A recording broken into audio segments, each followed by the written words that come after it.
तो स्वागत करता हूं मैं आपका अपने यूट्यूब चैनल फार्मा लेक्चर्स पर। आई होप आप सभी अपने घर पर सेफ होंगे। आज हम पढ़ने वाले हैं फार्मास्यूटिकल इंजीनियरिंग के 50 यूनिट के topic material of pharmaceutical plant construction corrosion and it's prevention के बारे में। तो गाइस वीडियो थोड़ी लंबी होगी क्योंकि इसी वीडियो में हम पूरी यूनिट को कंप्लीट। गाइस मैं आपको बता देता हूँ कि इसमें क्या गया है। और तो जैसे आपने अभी तक 4th यूनिट तक क्या क्या पढ़ा, आपने बहुत सारी मशीन्स पढ़ी, उनके कंस्ट्रक्शन पढ़े, वर्किंग पढ़ी। आपको इस में कुछ नहीं पढ़ना, बट इसमें हम डिस्कस करेंगे कि हम जो भी मशीन बना रहे थे या भी ठीक है, तो उसमें क्या क्या एसेसरीज यूज हो रही थी, वो किस चीज़ से बनना था, और हम किस मटेरियल के लिए, हम जो कोई भी ड्रग बना रहे हैं तो उसमें कौन सी मशीन और कौन सी उसकी जो एसेसरीज है, मीन्स डैट ब्लेड है, तो उसको हम किस चीज़ से बना सकते हैं। जैसे गिलास हो गया, स्टेनलेस स्टील का, जैसे आपने अभी तक ज़्यादातर मशीनों में देखा होगा कि ज़्यादातर सभी स्टेनलेस स्टील की बनी होती हैं, और या फिर ब्लेड ठीक है, या फिर वो रबर का है, ग्लास का है, मतलब बहुत सारे टाइप्स होते हैं। तो उसी के बारे में हम डिस्कस करेंगे। पहले इसमें जो मेन टॉपिक है वो है फैक्टर अफेक्टिंग, बट उससे पहले हम थोड़ा सा ये ब्रीफली पढ़ लेते हैं। तो जैसे मटेरियल ऑफ कंस्ट्रक्शन, तो a number of equipments are use in the manufacturing of, तो एक लार्ज नंबर पे इक्विपमेंट्स होते हैं जिनका हम यूज करते हैं मैन्युफैक्चरिंग में या प्रिपेयर करने में। किस चीज़ के लिए? फार्मास्यूटिकल्स के लिए, बल्क ड्रग्स के लिए, एंटीबायोटिक्स के लिए, बायोलॉजिकल प्रोडक्ट्स के लिए, ठीक है। तो जैसे इनकी कुछ सेवरल एसेसरीज होती हैं, जैसे कंटेनर फॉर प्रोसेसिंग, मतलब एक कंटेनर होता है जो स्टेनलेस स्टील का बना होता है, मतलब ज़्यादातर मशीन्स में। और पैकिंग ऑफ फिनिश्ड प्रोडक्ट, मतलब जब प्रोडक्ट हमारा प्रिपेयर हो जाता है कम्प्लीटली, लास्ट प्रोडक्ट होता है तो उसकी हम पैकिंग करते हैं, उसके लिए सेवरल एसेसरीज होती हैं। A wide variety of metals can be used for the construction of equipments and accessories, तो एक बहुत सारी मतलब इसकी वैरायटीज होती हैं उसके मटेरियल्स की, जिनको हम यूज करते हैं उसके कंस्ट्रक्शन के लिए, जो इक्विपमेंट है और उसकी accessories. The success of new chemical plant और improvement of existing facility depends upon, ठीक है। यदि कोई एक प्लांट है, मतलब ठीक है, तो जैसे success of new plant, chemical plant, या फिर हम इसमें इम्प्रूवमेंट कर सकते हैं, तो जो डिपेंड करता है किस चीज़ पर डिपेंड करता है, डिज़ाइन पर डिपेंड करता है, सिलेक्शन ऑफ मटेरियल्स पर डिपेंड करता है, टेक्निक ऑफ फैब्रिकेशन पर डिपेंड करता है, मीन्स की डिज़ाइन ऑफ कि जो इक्विपमेंट है वो किस डिज़ाइन का बना हुआ है, ठीक है। मतलब उसमें जो भी हम हम भी कोई प्रिपरेशन कर रहे हैं, तो वो सपोज दैट कि हमने 100% डाला, तो वो उसका डिज़ाइन ऐसा नहीं होना चाहिए। यदि हम 100% डाल रहे हैं तो बट उसी से हम 60% ही उसको एग्जिट करा रहे हैं, नहीं, उसका डिज़ाइन कुछ इतना ईजिली होना चाहिए कि उससे हम सारा अपना प्रोडक्ट को रिमूव करा सकें ईजिली। और फिर सिलेक्शन ऑफ मटेरियल्स के बारे में बात करते हो कि हमें एक प्रॉपर जो भी हमारी ड्रग है या कोई भी हमारा प्रोडक्ट है या मटेरियल है, तो उसके लिए ना हमें एक ऐसे मटेरियल को यूज करना पड़ेगा जहाँ पे उसका कंटामिनेशन ना हो, ना कोई केमिकल रिएक्शन हो। ऐसा नहीं है कि कोई भी हम मटेरियल उसके लिए यूज कर लें। टेक्निक ऑफ फैब्रिकेशन, ठीक है, तो इसकी कुछ टेक्निक्स भी होती हैं फैब्रिकेशन की, और मीन्स डैट कि they are the many types of fabrication techniques where the most common ones are cutting and machining, punching and drilling, ठीक है, बैंडिंग, रोलिंग, फिटिंग, रिमेनिंग और फास्टनिंग, फिनिशिंग, बहुत सारी होती हैं जो इसकी टेक्निक्स होती हैं। तो the selection of a material for the construction of equipment depends upon, means that हम कोई किसी चीज़ का मतलब हम सेलेक्ट करते हैं एक ऐसा इक्विपमेंट जिसका हमें कंस्ट्रक्शन करना है उधर का मटेरियल के लिए। तो एक केमिकल रेसिस्टेंस होना चाहिए, स्ट्रक्चरल स्ट्रेंथ होनी चाहिए, रेसिस्टेंस ऑफ फिजिकल शॉक और resistant of thermal shock, ease of fabrication, cost और मेंटेनेंस। ये हमें 7 चीज़ें हैं जो हमें अपने ध्यान में रख के उसी के बारे में हम उसके किसी जो इक्विपमेंट है उसे हम कंस्ट्रक्शन करा सकते हैं कि वो केमिकल रेसिस्टेंस, मतलब वो जो हम कोई केमिकल यूज कर रहे हैं तो उससे रेसिस्टेंट हो तो जाएगा या उससे कोई अपनी कोई रिएक्शन तो शो नहीं करेगा। और स्ट्रक्चरल स्ट्रेंथ की मतलब कोई हम एक स्टोन है, अब स्टोन को हम ब्रेक कर रहे हैं मशीन के अंदर, तो वो स्टोन की वजह से वो ब्रेक तो नहीं हो जाएगी। और रेसिस्टेंस ऑफ फिजिकल शॉक, जैसे ऑपरेटिंग प्रेशर एंड टेम्परेचर, मतलब जो उसको प्रेशर और टेम्परेचर को ऑपरेट कर सके एक जितना हमें चाहिए होता है। ऐसा नहीं है कि वो मशीन फिजिकल शॉक से या फिर मतलब जैसे हमें प्रेशर चाहिए वो ना उसको दे पाए, तो हमारी जो भी ड्रग होगी या जो हमारा प्रोडक्ट होगा वो बेकार हो जाएगा। और फिर रेसिस्टेंट ऑफ थर्मल शॉक हो गया। ईज ऑफ फैब्रिकेशन, मतलब ईजी होना चाहिए फैब्रिकेशन, कॉस्ट भी उसकी ज़्यादा नहीं होनी चाहिए, मतलब यदि सस्ता होगा तो हमारी जो मेडिसिन होगी वो भी सस्ती बनेगी हर चीज़ में, है ना। मेंटेनेंस का भी कम होना चाहिए खर्चा वगैरह। अब जो हमारा मेन टॉपिक है वो है factor affecting during selection of materials. कि फैक्टर अफेक्टिंग क्या होते हैं, जब हम कोई प्रोडक्ट तैयार करते हैं तो जो उसके मटेरियल्स होते हैं तो उस पर क्या इफेक्ट डालते हैं, तो उसके बारे में हम डिस्कस करते हैं। फैक्टर अफेक्टिंग को एक ईजी लैंग्वेज में बोलें तो यदि हमें कोई मटेरियल प्रिपेयर करना होता है तो उस मटेरियल को प्रिपेयर करने में मतलब किस चीज़ का प्रिपेयर करें, ग्लास का करें, एल्युमिनियम का करें, आयरन का करें, स्टेनलेस स्टील का करें, प्लास्टिक का करें, ग्लास का करें, किसका करें, तो और वो किस किस चीज़ पे, वो किस फैक्टर पे, कि ये किन फैक्टर्स को हम ध्यान में रखते हुए, है ना, तो हम अपने मटेरियल को बना रहे हैं। यही factor affecting during selection of materials होते हैं। ये 3 टाइप्स के होते हैं, केमिकल, फिजिकल और इकोनॉमिक्स। तो हम सबसे पहले बात करेंगे केमिकल फैक्टर्स के बारे में। तो इसमें 3 तरह के फैक्टर्स काम करते हैं। फर्स्ट होता है chemical factor, second physical factor और तीसरा इकोनॉमिक फैक्टर। तो फर्स्ट पहले हम बात करेंगे एक केमिकल फैक्टर्स के बारे में। तो जो क्या होता है, the container and equipment protect integrity of content, the content should not change the properties of materials through which vessel is made. तो इसमें क्या होता है कि जब हमें कोई मतलब हम जब कोई ड्रग लिया या फिर हमारे कोई सॉल्यूशन था, जब भी हम इस किसी जो भी हमारे इक्विपमेंट होते हैं या कोई कंटेनर होता है, जब इसमें हम इंस्टॉल कराते हैं तो हम सबसे पहले उसमें चेक करते हैं कि जो भी वो जो इसमें जो केमिकल्स हैं ड्रग के अंदर या सॉल्यूशन के अंदर, वो भी जो कोई कंटेनर है उससे वो रिएक्ट तो नहीं करेंगे। यदि वो रिएक्ट करेंगे तो उससे वो जो हमारा प्रोडक्ट होगा वो डैमेज हो जाएगा, मतलब उसका जो भी ऑर्डर होगा, टेस्ट होगा, पीएच होगा, वो सब कुछ चेंज हो जाएंगे। तो इसमें कुछ पॉइंट हैं जैसे कंटामिनेशन ऑफ द प्रोडक्ट। तो फर्स्ट में क्या होगा कि कंटामिनेशन होने के चांस होंगे, मतलब कि द सॉल्वेंट एक्शन में कॉज कोरोजन, मतलब यदि कंटामिनेशन हो रहा है प्रोडक्ट में तो वो क्या करेगा, कोरोजन होगा। मतलब कि जो आपका कंटेनर है या फिर आपका जो इक्विपमेंट है, ठीक है, जब उसमें केमिकल रिएक्शंस हो रही हैं तो उसमें क्या होगा कि कोरोजन कॉज होने लगेगा, और कोरोजन कॉज होगा तो आपकी जो ड्रग होगी, जो आपने ड्रग इंस्टॉल कराई है कंटेनर या इक्विपमेंट के अंदर, उसमें वो जो कोरोजन होगा, मतलब वो झड़ रहा है, प्लास्टिक हुआ या फिर लोहा हुआ, तो वो ड्रग के अंदर आएगा, और जब ड्रग के अंदर आएगा तो वो उसको डिस्ट्रॉय कर देगा, ठीक है, तो ये डिकम्पोज हो जाएगा, ठीक है। तो फिर सेकंड पॉइंट है influence of chemicals on the material of the plant, the corrosion materials come in the content with equipment, मतलब जो कोरोजन मटेरियल्स हैं, जैसे ही वो इक्विपमेंट के कंटेंट में आते हैं, equipment are expose to extreme pH temperature and pressure. तो मैंने जैसे आपको भी स्टार्टिंग में बता दिया था कि जो इक्विपमेंट्स हो जाएगा वो एक्सपोज हो जाएगा to the extreme pH temperature pressure, मतलब जो भी हमारा ड्रग होगी, सॉल्यूशन होगा, या भी जो भी हमारा कुछ मैटर होगा उस टाइम पे वो डिस्ट्रॉय हो जाएगा। तो इसमें जो रिजल्ट होगा, मेटल गेट कोरोडेड और losing it strength and durability. तो उसमें जो या तो वो डैमेज हो जाएगा, या फिर वो यदि एक बाई चांस वो बच भी गया तो जो उसकी स्ट्रेंथ होगी और ड्यूरेबिलिटी होगी वो कम हो जाएगी, ठीक है।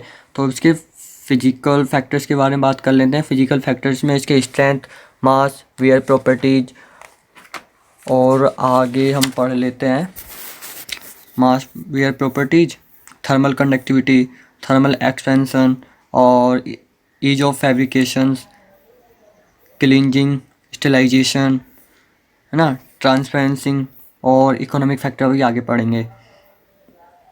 तो सबसे पहले हम क्या पढ़ेंगे इसके अंदर, सबसे पहले पढ़ेंगे हम स्ट्रेंथ। फिजिकल फैक्टर के स्ट्रेंथ क्या हो सकते हैं।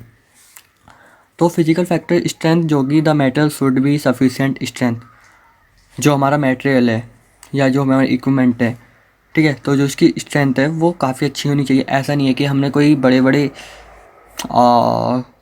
क्या हमने कोई ड्रग ली, मतलब उसमें बड़े बड़े स्टोन है, ठीक है, मतलब कोई भी मैटर है, बट हम इसमें ड्रग की बात नहीं कर रहे। कोई एज ए एग्जांपल आप बात कर लो कि हमने कोई भी एक मेटेरियल लिया, तो उसके जो स्टोन है वो काफ़ी बड़े हैं, और जो हमारा इक्विपमेंट है वो उस चीज़ के लिए नहीं बना है, तो वो उससे डैमेज हो जाएगा। तो हमें उसी के बेस पे चेक करना होगा, तो so that withstand stress और rigorous to which material are subjected in production, ठीक है। तो iron and stainless steel certified. तो आयरन और स्टेनलेस स्टील एक ऐसे हैं जिनमें हम ज़्यादातर सभी को यूज कर सकते हैं, कि मतलब हम यदि कोई बड़ा एक स्टोन भी लेते हैं जो मतलब जिनका साइज काफ़ी बड़ा है, तो हम उनको यूज कर सकते हैं, मतलब हम उनको आपका प्लास्टिक में यूज नहीं कर सकते, ठीक है। तो मास मतलब weight, many times equipment are transported और moved, this is possible when material is light in wait.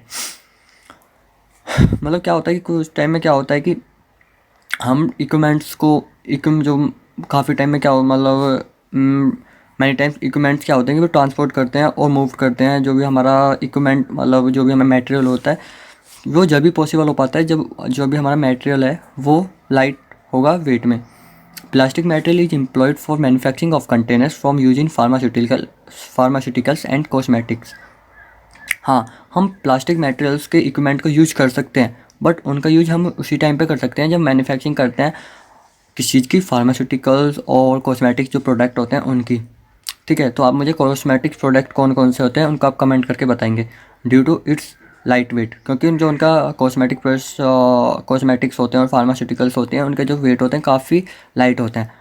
ठीक है, और जो कॉस्ट होती है ट्रांसपोर्टेशन, ठीक है, तो वो भी रिड्यूस हो जाती है। Wear properties when there is a possibility of friction by between moving parts. जब फ्रिक्शन होता है पार्ट्स के बीच में तो क्या होता है कि वेयर प्रॉपर्टी इज इंपॉर्टेंट।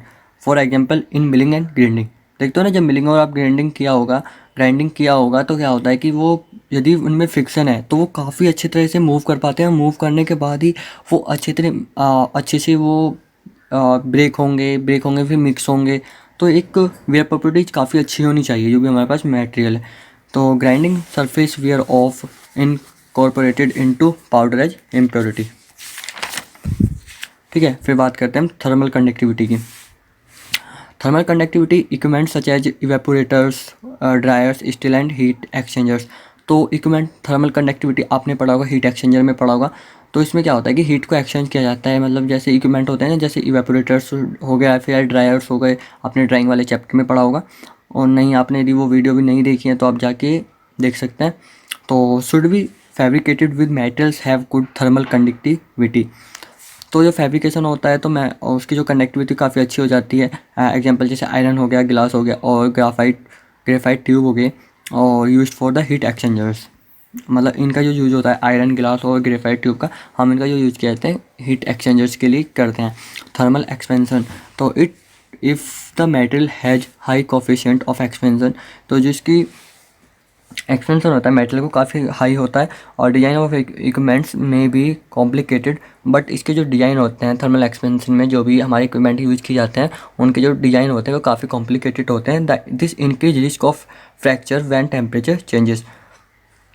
अब समझो, जैसे हमने थर्मल एक्सपेंशन हम कर रहे हैं तो वहाँ पे हमने अपना टेम्परेचर को इंक्रीज़ किया, तो हमारा जो भी वहाँ पे मटेरियल होगा या, ठीक है, तो मटेरियल जिस इक्विपमेंट के अंदर होगा जब उसको सपोज दैट कि हमारा स्टील का एक इक्विपमेंट बना हुआ है, वो 150 डिग्री सेल्सियस तक टेम्परेचर को एब्जॉर्ब कर सकता है, बट उसके बाद वो उस चीज़ को एब्जॉर्ब नहीं कर पाता। तो क्या होगा कि वो उससे ब्रेक हो जाएगा। तो यदि वो ब्रेक हो गया तो हमारा जो सारा मटेरियल होगा वो सारा नीचे आ जाएगा। तो हमें टेम्परेचर को भी देखना पड़ता है। तो मतलब ये this increase the risk of fracture when temperature changes. तो एक रिस्क होता है कि मतलब रिस्क बढ़ जाता है फ्रैक्चर होने का जब टेम्परेचर चेंज होना टेम्परेचर का हम चेंज करते हैं थर्मल एक्सपेंशन में। Ease of fabrication, during fabrication the material undergo various process such. Casting कर सकते हैं, वेल्डिंग कर सकते हैं, ठीक है। तो glass and plastic can be easily moulded.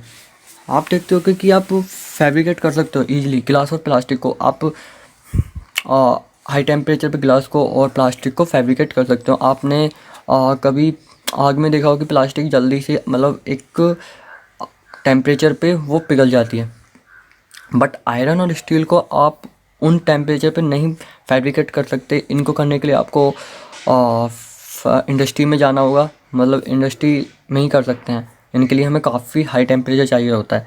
और आप मुझे बताएंगे कि आयरन और स्टील को यदि हम पिघलाएं तो उसके लिए हमें कितना टेम्परेचर चाहिए होगा।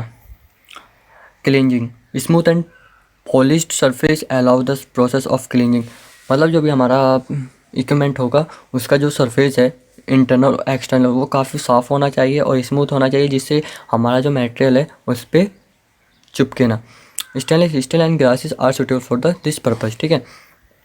Sterilisation, in this production of parenterals, ophthalmic product, antibiotics and biologicals, ठीक है। तो इसमें हम जो स्टेलाइजेशन करते हैं हम कौन कौन से प्रोडक्ट का जो पेरेंट्रल्स हो सकते हैं, ऑप्थेलमिक प्रोडक्ट होते हैं और एंटीबायोटिक्स का मतलब हम प्रिपरेशन करते हैं उसके लिए, बायोलॉजिकल्स के लिए sterilisation is an essential step.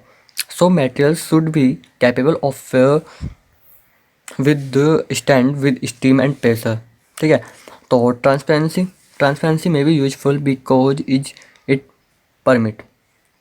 आपने कुछ ऐसे इक्विपमेंट देखे होंगे जो कि ट्रांसपेरेंस होते हैं। जैसे आपने घर पे आप और की क्या बात करें, हम देखते हैं घर पे आपने वो देखा होगा मिक्सर। तो मिक्सर का जो भी वो कंटेनर होता है वो ट्रांसपेरेंस होता है। जब भी हम उसमें कोई भी कुछ चीज़ टमाटर या मिर्च वगैरह को मिक्स करते हैं, मतलब ग्राइंडिंग करते हैं, तो वो हमें शो होते रहते हैं। तो हमें पता लग जाता है कि हमारा जो प्रोडक्ट है वो अभी वो मिक्स प्रॉपर मिक्स हो गया या नहीं हुआ है। तो ये काफ़ी हेल्प करती है ट्रांसपेरेंसी इस चीज़ में। तो ये सब कुछ वही है।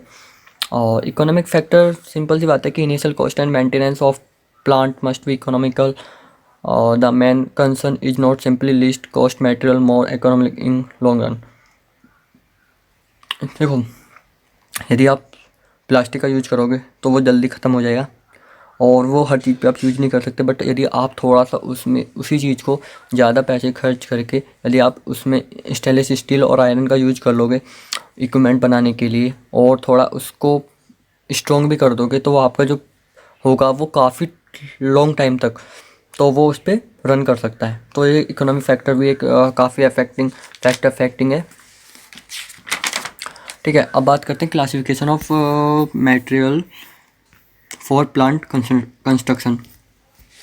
तो material of pharmaceutical plant construction can be classified as. तो मटेरियल फॉर प्लांट कंस्ट्रक्शन, तो इनको हम डिवाइड करते हैं मेटल और नॉन मेटल में। जो मेटल होता है वो भी दो पार्ट में डिवाइड होता है, फेरस और नॉन फेरस। और नॉन मेटल भी दो पार्ट में डिवाइड होता है, इनऑर्गेनिक और ऑर्गेनिक। तो सबसे पहले हम बात करेंगे मेटल की। तो मेटल जो होता है वो दो पार्ट में डिवाइड होता है फेरस और नॉन फेरस। जो कि फेरस होता है कास्ट में, कार्बन स्टील और स्टेनलेस स्टील में। नॉन फेरस एल्युमिनियम और लेड में। जो कि नॉन मेटल होता है वो इनऑर्गेनिक और ऑर्गेनिक में होता है, जैसे हमने पहली बात की थी। तो इनऑर्गेनिक में गिलास और ऑर्गेनिक में रबर और प्लास्टिक। तो जो रबर होती है उसको भी हम डिवाइड कर लेते हैं नेचुरल सिंथेसिस और रबर में। ठीक है, जो हम इसको आगे बात करेंगे। तो रबर भी दो तीन टाइप की होती है, जैसे सॉफ्ट रबर और हार्ड रबर। ठीक है, तो फेरस, पहले हम बात करेंगे फेरस मेटल के बारे में। तो फेरस मेटल क्या होता है कि iron metal widely used metal for construction. सबसे ज़्यादा जो भी इक्विपमेंट होते हैं, क्योंकि एक तो इनमें जो भी हमारा क्या जंग वगैरह लगने के इनमें बहुत कम चांसेस होते हैं। मतलब हम इनमें पॉलिश वगैरह कर लेते हैं, तो इनमें बहुत कम चांसेस होते हैं और इनका यूज़ भी ज़्यादा किया जाता है क्योंकि ये काफ़ी स्ट्रॉन्ग होती है स्टील और आयरन। तो इसके लिए हम फेरस मेटल का ही यूज करते हैं इक्विपमेंट्स को बनाने के लिए। कंस्ट्रक्शन के टाइम पे भी यूज़ किया जाता है because of it mechanical strength ability and low cost. इसकी कॉस्ट भी काफ़ी, मतलब काफ़ी तो नहीं बट हाँ लो होती है और ये लॉन्ग टाइम तक रन भी करता है। फिर बात करते हैं कास्ट आयरन के बारे में। तो cast iron, iron with a proportion of carbon behind 1.5%। ठीक है, cast iron eventually available inexpensive widely used. Inexpensive होता है, इसको हम वाइडली यूज कर सकते हैं, मतलब किया जाता है। A number of cast iron are available. तो इसमें ये दो तीन टाइप के होते हैं। उसके बाद हम इनके एडवांटेज और डिसएडवांटेज के बारे में बात करेंगे। तो ये पहला होता है ग्रे कास्ट आयरन। तो जो ग्रे कास्ट आयरन होता है वो जो कंपोज्ड होता है कार्बन और सिलिकॉन से। इसकी प्रॉपर्टीज होती हैं लो कॉस्ट होता है, इजी टू कास्ट होता है और मतलब easy to cast into shape. Uses क्या होते हैं कि ग्राइंडिंग बॉल्स के लिए, डाइज और इम्पेलर्स में इसका यूज किया जाता है। डिसएडवांटेज क्या है? Brittle, poor resistance to impact and shock, मतलब करंट वगैरह इसमें आ जाता है। ठीक है, और पुअर रेजिस्टेंस टू इम्पैक्ट। ठीक है, और malleable iron, white cast iron होता है, इसको हम वाइट कास्ट आयरन भी बोलते हैं। कंपोजिशन क्या होता है कि कार्बन से 2.5% कार्बन होता है। प्रॉपर्टीज, कोरोजन रेसिस्टेंट होता है। मतलब मेलेबल आयरन, इस पर एक एमसीक्यू बन सकता है कि मतलब जो मेलेबल आयरन है उसकी प्रॉपर्टीज़ क्या होते हैं? कोरोजन रेसिस्टेंट होता है। और uses type 1 easy to machine. ठीक है, disadvantage type 2 less easy to machine. High silicon cast iron, तो composition silicon 13 to 16%, properties resistant to corrosion, oxidative environment, reducing environment, used in sulphuric acid industry. High silicon cast iron का जो use किया जाता है वो सबसे ज़्यादा हम सल्फ्यूरिक एसिड इंडस्ट्री में करते हैं। डिसएडवांटेज इसका सिर्फ एक है, not easily machined and welded, इसको हम आसानी से वेल्ड नहीं कर सकते। एडवांटेज क्या है कि cast iron is cheap, use with coating और लाइनिंग्स ऑफ इनेमल और plastic. It is resistant to concentration sulphuric acid, nitric acid and dilute alkalis. ठीक है, तो since cast iron has low thermal conductivity, हाँ जो thermal conductivity use for the outer surface of jackets of steam pans. ठीक है, तो इसका outer surface में जो जैकेट्स के पैंस होते हैं उनको बनाने के लिए यूज किया जाता है। Disadvantage, cast iron is very hard and brittle due to low thermal conductivity, thermal conductivity काफ़ी कम होती है। Can not be use for the heat transfer in steels. Carbon steel और माइल्ड स्टील के बाद, मतलब कार्बन स्टील को हम माइल्ड स्टील भी बोलते हैं। Carbon steel is an iron alloy contain small percent of carbon, मतलब इसमें काफ़ी कम, बहुत छोटा सा पार्ट होता है कार्बन का। Types and allow of carbon steel, तो ये तो 3 पार्ट्स में डिवाइड होता है ये भी। लो एलॉय स्टील, एलोइंग विद निकल, एलोइंग विद सिलिकॉन, क्रोमियम। तो लो एलॉय स्टील क्या होता है, कंपोजिशन होता है low concentration of iron, carbon, निकल, मैग्नीज और chromium and molybdenum. Advantage, high mechanical strength होती है, कोरोजन रेसिस्टेंट टू एनवायरनमेंट होता है, एलोइंग विद निकल, कंपोजिशन निकल होता है। और advantage, increase hardness, high corrosion resistant, alloying with silicon, third जो होता है वो होता है एलोइंग विद सिलिकॉन, क्रोमियम। तो कंपोजिशन क्या होता है इसका, तो होता है nickel, chromium. Advantage, abrasion resistant, corrosion resistant, resistant to oxidation. Advantage of carbon steel, cheapest होता है, इजली वेल्डेबल और फैब्रिकेटेड होता है। और डिसएडवांटेज की बात करें तो जो कोरोजन होता है वो काफ़ी लिमिटेड रेसिस्टेंट में होता है, रिएक्ट विद कास्टिक, रिएक्ट कर लेता है कास्टिक सोडा के साथ, brine and sea water. Uses क्या हो सकते हैं इसके, uses for construction of bars, pipes and plants, used for fabrication of large water tanks और sulphuric acid tanks, organic solvents etcetera. तो स्टेनलेस स्टील हम बात कर लेते हैं। स्टेनलेस स्टील का ज़्यादातर आप देखते होंगे कि काफ़ी चीज़ें आपके घर में भी यूज हो रही होंगी, वो काफ़ी हद तक स्टेनलेस स्टील की बनी होती हैं। तो stainless steel is an alloy of iron, usually it contain chromium and nickel, make steel corrosion resistant. It is stabilize by addition of titanium, niobium. ठीक है, minor amount of copper, molybdenum, selenium. Types, अब से कुछ type होते हैं। ठीक है, तो जैसे मार्टेंटिस्टिक हो गया, जो टाइप होता है 410। एक होता है फेरिटिक जिसको हम अल्फा फॉर्म बोलते हैं, एक होता है ऑसेंटिक जिसको हम गामा फॉर्म बोलते हैं। ठीक है, तो इसमें सॉरी वो गलती से लिख गया है, तो इसमें आप करेक्शन कर लेना, वो गामा फॉर्म है। तो मार्टेंटिस्टिक जो होता है वो टाइप होता है, एग्जांपल इसका टाइप 410, कंपोजिशन होता है chromium 12 to 20%, carbon 0.2 to 0.4%, nickel up to 2.0%। Advantage, mild resistant to corrosion, atmospheric and organic exposures. Disadvantage, ductility is poor. और uses, sinks, bench tops, storage tanks और बकेट्स में इसका use किया जाता है। फेरिटिक को जो इसे हमें अल्फा फॉर्म भी बोलते हैं, एग्जांपल इसका जो example type of 430, composition chromium 15 to 30%, carbon 0.1%, nickel nil. Advantage, better corrosion resistant, easy to maintain. ठीक है, और resistant to oxidation and temperature, disadvantage not good against reducing agent and HCl use tower lining separator heat exchangers pump shafts. तो austenitic के बारे में तो gamma form होता है, सॉरी आप थोड़ा करेक्शन कर लेना।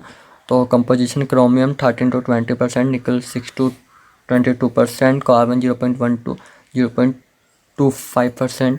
Advantage highly corrosion resistant, easy to clean, sterilizable होता है, ठीक है। तो इजी टू वेल्ड होता है और फर्मेंटेशर्स होता है, स्टोरेजेस, वेजल्स, इवेपोरेटर्स और काफ़ी आप पढ़ लेना। तो advantage of stainless steel, advantage की बात करें तो easy in fabrication, heat resistant, corrosion resistant, tensile strength, cleaning and sterilisation. As you know, non ferrous metal is divided into two parts, aluminium and lead. तो पहले हम बात करेंगे aluminium के बारे में। तो एल्युमिनियम क्या होता है, चीप होता है, लाइट वेट होता है, एडुकेट होता है, मैकेनिकल स्ट्रेंथ होती है काफ़ी अच्छी है उसकी, और फैब्रिकेशन मतलब फैब्रिकेट करने में उसे काफ़ी ईजी होती है, maintenance and cleaning it is easy. Advantage के बारे में बात करें तो high resistance to atmospheric conditions, industrial fumes, salt water, concentrated nitric acid, acetic acid, thermal conductivity 60% to pure copper, ठीक है। तो कॉपर से इसकी जो थर्मल कंडक्टिविटी कुछ ज़्यादा होती है, मीन्स दैट 60%। डिसएडवांटेज के बारे में बात करें तो mechanical strength decrease above 150 degree Celsius, not used with the strong caustic soda solution, और many minerals acid attack it, ठीक है। तो इसमें क्या होता है, जो एल्यूमिनियम होता है इसके कुछ एडवांटेजेस हैं, जैसे कि मिनरल्स एसिड में से अटैक हो जाता है, और कास्टिक सॉल्यूशन जो मतलब स्ट्रॉन्ग कास्टिक सॉल्यूशन होता है उसमें हम यूज नहीं कर सकते, oxide and hydroxide film form, ठीक है। तो इसमें क्या होता है कि हाइड्रोक्साइड और ऑक्साइड की जो फिल्म होती है वो फॉर्म हो जाती है। यूजेस की बात करें तो a super grade used for food and pharmaceuticals, used in heat transfer equipments के लिए यूज किया जा सकता है, और used as meat strong containers. Second point है लेड, लो कॉस्ट होती है, used for the collapsible tubes for non food products, adhesive inks, paints और लुब्रिकेंट्स में हम इसका यूज करते हैं। लेड ट्यूब्स जो होते हैं विद इंटरनल लाइनिंग्स होती हैं, जिसमें क्या होता है कि यूज्ड फॉर द टूथपेस्ट, मतलब जो लेड ट्यूब्स होती हैं उनका जो यूज करते हैं वो करते हैं फॉर द टूथपेस्ट। डिसएडवांटेज के बारे में बात करें तो लो मेल्टिंग पॉइंट होते हैं, हाई कोएफिशिएंट ऑफ एक्सपेंशन होते हैं, लेड एलॉयज एंड मॉडिफिकेशन के बारे में बात करें तो some metals are added to lead for altering properties, silver and copper improves corrosion resistant, ठीक है। तो एंटीमनी, टिन, एरेजन, आर्सेनिक और हार्डेंस। नॉन मेटल के बारे में बात करें तो जो कि इनऑर्गेनिक में नॉन मेटल को हम पहले हमने भी बात करें तो मेटल जो ऑर्गेनिक है अब बात करेंगे, सॉरी पहले हमने बात की एल्युमिनियम और लेड के बारे में, अब बात करेंगे हम नॉन मेटल्स जो भी दो पार्ट में डिवाइड होता है, इनऑर्गेनिक और ऑर्गेनिक। तो हम पहले बात करेंगे इनऑर्गेनिक के बारे में। तो glass advantages of glass, superior protective quality होता है, अट्रैक्टिवनेस होता है, लो कॉस्ट होती है, केमिकली इनर्ट होता है, available in variety of sizes, shape and colour. मतलब एक तो आपने देखा हो कि यदि हम आप गिलास का यूज़ करते हो तो वो काफ़ी इफ़ेक्टिव लगता है, और ज़्यादातर हमें हर साइज़ का वो मिल जाता है, और उसकी थिकनेस, ठीक है, मतलब हर चीज़ हमें वो अवेलेबल हो जाता है, और इसकी कॉस्ट भी कोई ज़्यादा नहीं होती। ग्लास कंटेनर्स, ठीक है। तो after excellent barrier against every element except light, means UV rays and sunlight are harmful to certain materials, जिनको हम प्रोटेक्शन करते हैं। Protection can be achieved by amber colours glasses, जब हमें यूवी रेसिस से हमें इनको प्रोटेक्ट करना है ग्लासेस को, तो हम एक मेथड यूज़ कर सकते हैं कि हम इनमें एम्बर कलर ग्लासेस को यूज कर सकते हैं। जैसे आपने देखा कि क्लोफॉर्म को रखने के लिए हम क्या करते हैं, हम जो ब्लैक ग्लास होता है उसका यूज करते हैं, क्योंकि उससे क्या होता है कि जो हमारी क्लोफॉर्म होती है वो सनलाइट से रिएक्ट नहीं कर पाती है जब हम इसको ब्लैक कंटेनर में रखते हैं, ब्लैक ग्लास कंटेनर में। Glass is considered as super cold liquid, glass is composed of sand as limestone, ठीक है, कोलैट तो सैंड कितना होता है, सैंड होता है सिलिका प्योर SiO2 होता है जिसका फॉर्मूला, और बेस्ट मटेरियल होता है सैंड एस जो होता है सोडियम कार्बोनेट होता है, तो इम्प्रूव प्रॉपर्टीज़ करता है। लाइम स्टोन होता है कैल्शियम कार्बोनेट जो भी इम्प्रूव करता है प्रॉपर्टीज़ को। Collate broken glass fusion agent होता है। सम वेराइटीज़ ऑफ ग्लासेस, इसकी कुछ वेराइटीज़ होती हैं ग्लासेस की, जैसे होता है सॉफ्ट ग्लास होता है, हार्ड ग्लासेस होते हैं। तो जो सॉफ्ट ग्लास होता है वो सोडा ग्लासेस होते हैं, जो कंपोजिशन होते हैं सोडियम सिलिकेट और कैल्शियम सिलिकेट से। Uses making glass bulb window glasses. Hard glasses की बात करें तो पोटाश ग्लासेस होते हैं, जो कंपोजिशन होते हैं potassium silicate calcium silicate. Uses glass apparatus acid resistance. आपने देखा हो कि जब आप लेबोरेटरीज में जाते हैं तो वहाँ पे आपने देखा हो कि जो जितने भी केमिकल्स होते हैं, जितने भी एसिड होते हैं, वो उसमें रखे होते हैं एसिड ग्लास कंटेनर में।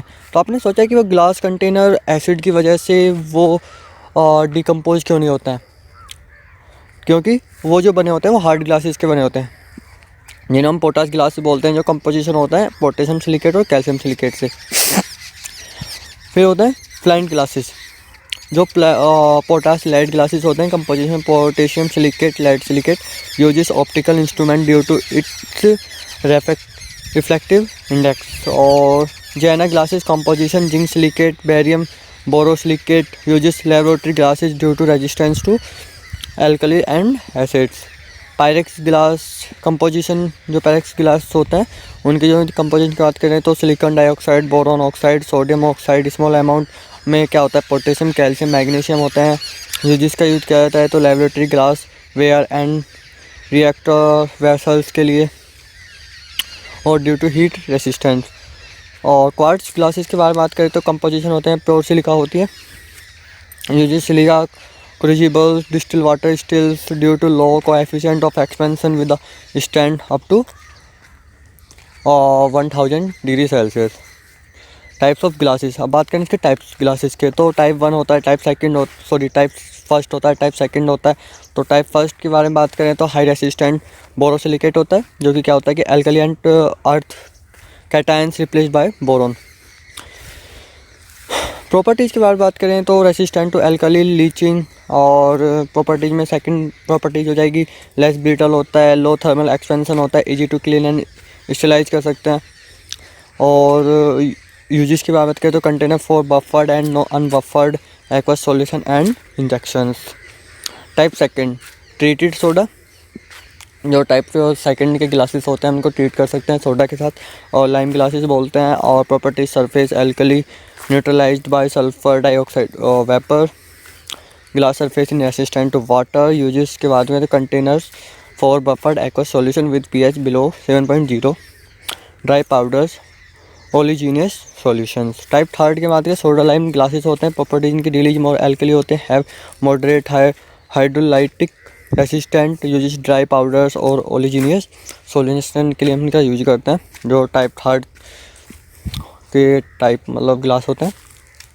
Type 4 general purpose soda lime glasses used as container for tablets और oral solution suspension ointments liquid for external के लिए हम इसका यूज करते हैं। अब आते हैं नॉन मेटल्स, मतलब पहले हमने भी क्या पढ़ा है इनऑर्गेनिक, अब पढ़ेंगे हम ऑर्गेनिक के बारे में। हमने इनऑर्गेनिक में पढ़ा ग्लास, अब पढ़ेंगे ऑर्गेनिक में हम रबर, जिसको हम रबर को डिवाइड करेंगे काफ़ी टाइप, ठीक है।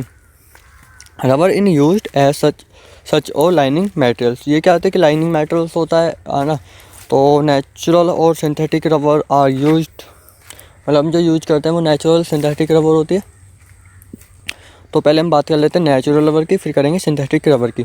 तो natural rubber is naturally occurring polymers होते हैं, जो कि obtain from the latex from rubber plant. आपने रबर के प्लांट भी देखे होंगे, तो वो नेचुरल रबर वही होती है।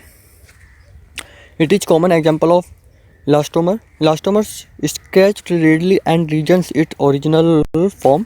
Soft rubber naturally occurring polymer of monomeric isoprene C5H8, जिसका एक फॉर्मूला होता है मोनोमेरिक आइसोफेरेंस का। जो सॉफ्ट रबर पॉली आइसोफेरेंस C5H8 का होल एन, ठीक है। एडवांटेज की बात करें तो resistant to dilute minerals acid dilute alkali and salts. Disadvantage की बात करें attacked by oxide media and oils and organic solvents uses lining materials for plants. Hard rubber, अभी हमने सॉफ्ट रबर के बारे में पढ़ा, अब पढ़ेंगे हार्ड रबर के बारे में। तो when soft rubber mixed with sulphur, यदि हम सॉफ्ट रबर को सॉफ्ट रबर में मिक्स कर दे क्या, सल्फ़र, मीन्स 25% और मोर देन 25%, तो warmed and set into the given shape, यदि हम इसको गर्म करेंगे इतना सॉफ्टवेयर में सल्फ़र मिला के 25% या 25% से ज़्यादा, और उसको फिर हम वार्म करेंगे तो हम इसे कोई सी भी शेप दे सकते हैं। It's called the hard rubber. Sulphur combines with polymeric chains of rubber, cross links between them. This process is called volatilisation. इसको आप पॉइंट को ध्यान से पढ़ना, क्योंकि sulphur combines with polymeric chains of rubber, जो सल्फ़र होता है कंबाइंस करता है पॉलीमेरिक चेन्स को विद द, मतलब जो रबर की चेन्स होती हैं पॉलीमेरिक के साथ सल्फ़र कंबाइंस कर लेता है, और क्या करते हैं, क्रॉस करते हैं, जो लिंक्स होती हैं उनको क्रॉस करता है बिटवीन दैम, है ना। तो उसके बाद जो प्रोसेस होता है वल्केनाइजेशन, उसी प्रोसेस को बोलते हैं। तो ये एक या दो नंबर के क्वेश्चन में पूछ लेता है कभी कभी कि वल्केनाइजेशन के बारे क्या होता है, व्हाट इज़ द वल्केनाइजेशन, ठीक है। तो आप लिख सकते हैं इसको, यूज्ड, तो use for making gloves, bands, tubes and stoppers. जितने भी आपके ग्लव्स वगैरह बनते हैं तो वो सब आपके हार्ड रबर के होते हैं, क्योंकि वो ईजिली ख़राब नहीं होते।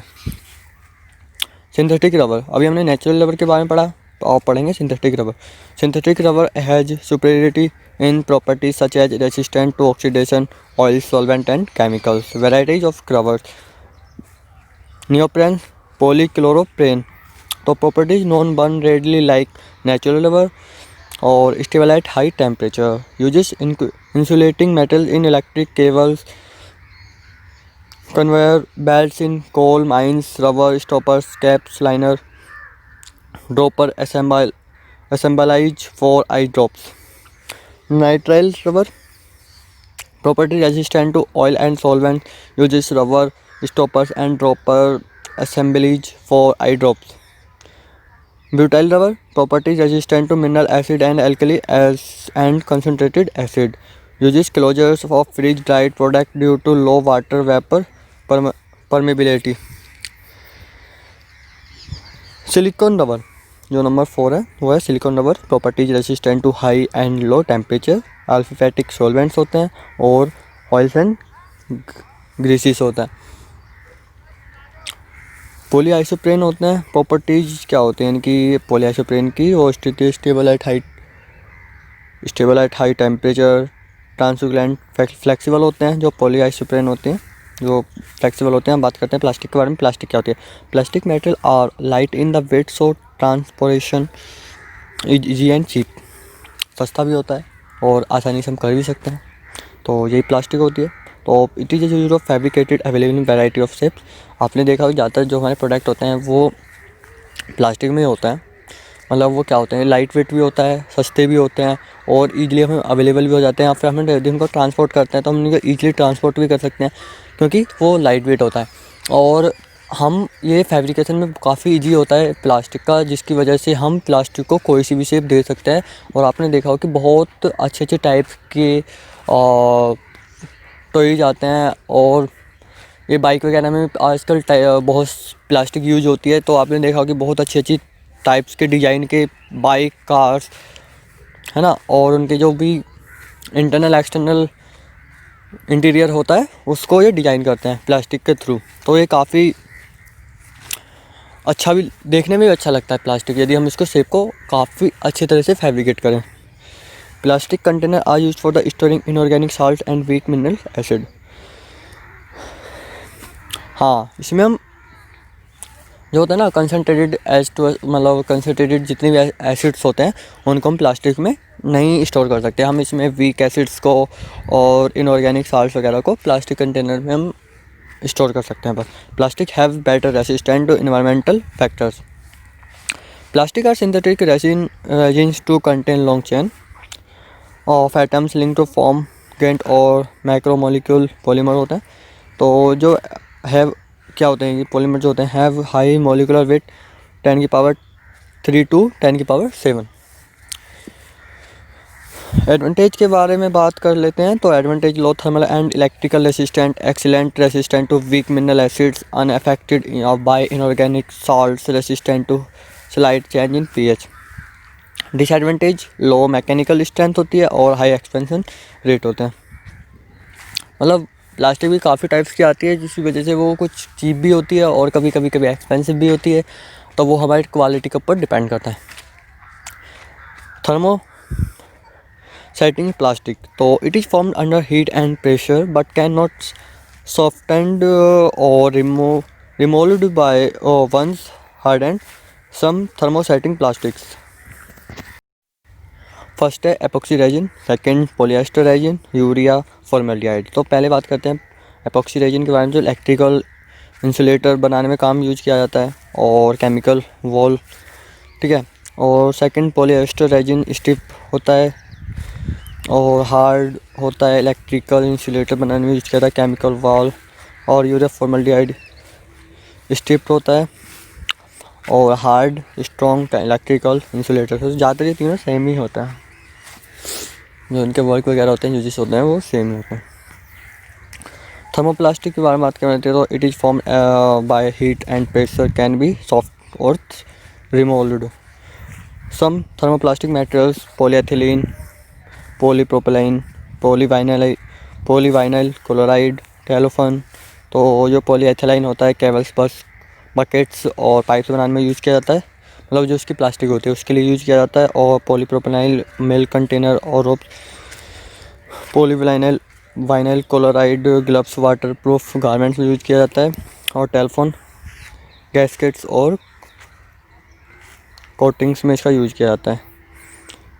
So thank you. तो गाइज, ये हमारी वीडियो यहीं पे ख़त्म होती है और हमारा एक टॉपिक बचा कोरोजन, जिसको हम नेक्स्ट वीडियो में आपको जल्दी से जल्दी अवेलेबल करा देंगे। सो प्लीज़ अपना सपोर्ट बनाए रखिए। So thank you.